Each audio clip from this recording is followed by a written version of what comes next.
15th Sunday in Ordinary Time. My dear friends in Christ, there is a question that echoes through today's gospel, or whispered in the corridors of our daily lives. Who is my neighbor? It's the same question that reverberates in every human encounter, every moment when we choose to see or turn away. Let me share with you a parable from our own time, not from the ancient road to Jericho, but from the bustling world where many of us work and all of us are served. I once worked as a waiter, and in that kitchen of controlled chaos I discovered something profound about the nature of human dignity and divine mercy.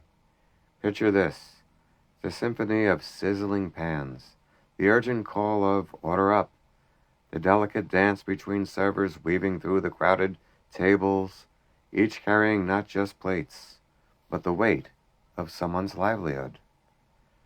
There was table 7, a familiar scene perhaps, a simple mistake, Coke instead of Diet Coke. But watch what unfolds: the dismissive wave, the eye roll, the voice that cuts. Can you just get it right this time? In that moment, a human being becomes invisible, reduced to the function that has failed. You return to the kitchen, navigate the system, smile through the string, and continue serving. Because this is what service demands, not just the delivery of food, but the absorption of another's frustration, the bearing of another bad day. Then comes the salmon, cooked exactly as ordered, but somehow wrong in ways that have nothing to do with the fish and everything to do with the expectations that shift like shadows. Again you smile, again you serve, again you absorb. And when the evening ends, when you poured yourself out like wine and oil, the tip tells its own story. $3 on a merely $100 check. Or perhaps words scrawled on a paper, "God bless you," as if a divine blessing alone pays earthly bills. But then, there appears table 6. An elderly couple look at you in their eyes, ask about your day and mean it, who notice when you remember their preferences, who see your humanity beneath your apron, and then they leave you $40 on a $60 check. Something sacred happens. You are not just served upon, you are seen. You are not just a function, you are a person worthy of dignity, generosity, and respect. Now, my friends, step with me into that ancient road to Jericho, where a man lies broken and bleeding. 3 travelers pass by. The first sees a problem he cannot solve with his religious duties. The second sees a delay which he cannot afford in his sacred schedule. But the third, the Samaritan, the outsider, the one least expected to care, he sees some different story.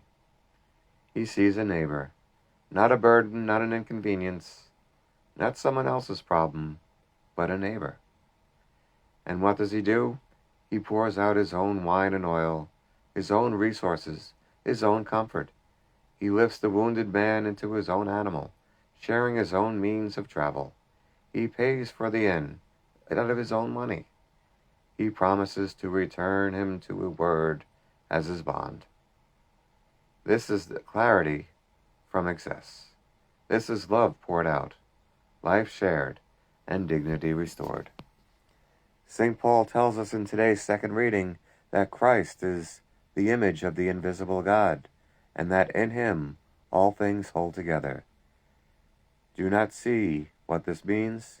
Christ is present in every act of genuine service, in every moment of authentic care. He holds together not just the cosmos, but every human interaction, every choice between seeing and ignoring, every decision between mercy and indifference. And Moses reminds us in Deuteronomy that this commandment to love is not mysterious and remote. It is something very near to you, already in your mouths and in your hearts. The sacred is not distance. It dwells in the ordinary moments of our days, waiting to be recognized, waiting to be lived. So who is the Good Samaritan in our time? It is the server who continues to offer genuine kindness, even when kindness is not returned. It is the guest who tips generously, not because that the service was perfect, but because the dignity demands generosity. It is the manager who stands with the employee against unreasonable demands.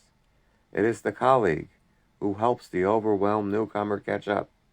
It is anyone who looks at another human being, tired, struggling, overlooked, and sees not a function, but a person, not a problem, but a neighbor.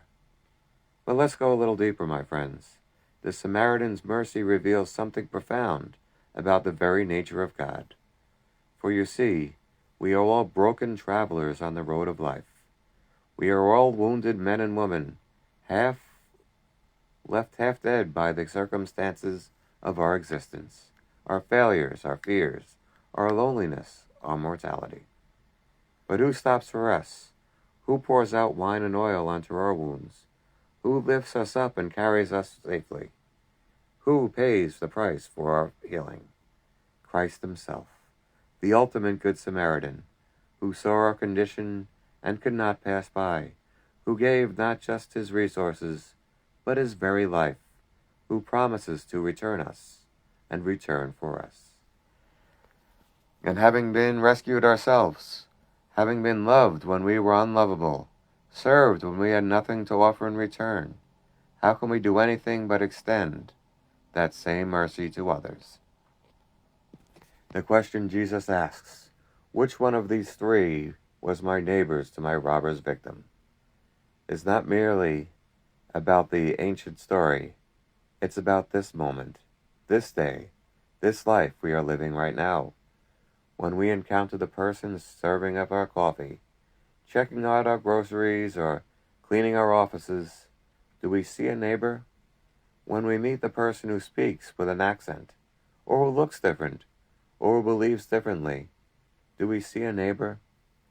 When we pass by a human in need in any form, material, emotional, spiritual, do we see a neighbor? The commandment is already in our hearts, friends. The grace is already available. The only question is whether we will choose to stop, to see, to serve. For in serving others, we discover that we ourselves are served. In showing mercy, we receive mercy. And recognizing the dignity of every human person, we encounter the face of God himself. Let us go from this place, determined to be a people who stop, who see, who serve, who pour out wine and oil, our time, our attention, our resources, our very selves, for the healing of the wounded world. For Christ has already done this for us, and now, by his grace, we are called to do the same for others.